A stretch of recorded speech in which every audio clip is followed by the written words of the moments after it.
Remember the nuclear power issue back in the 70s, where you had nuclear scientists basically saying there was nothing wrong with nuclear power and, build more reactors? Yes. Then you had other groups, ecological groups like Greenpeace, with their nuclear scientists saying you can't build one more reactor, you will destroy civilization. Yes. Well, science now is for hire. Look at what's going to go on in the Simpson trial.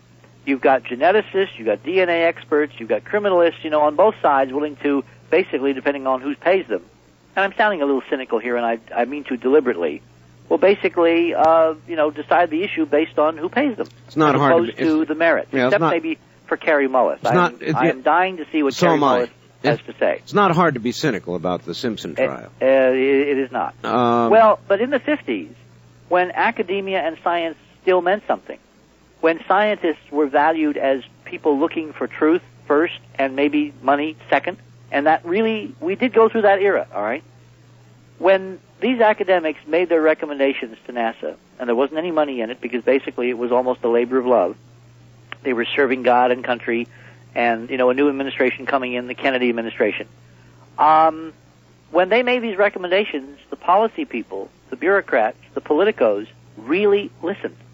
And I think, frankly, that their recommendations scared some people to death.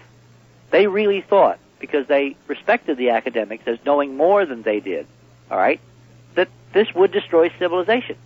And what you have now, I believe, is a perpetuating myth, which has been used and abused and manipulated for the benefit of a few.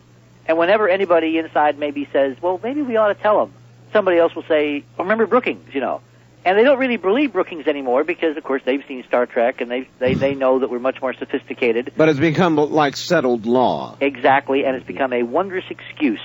It's like national security.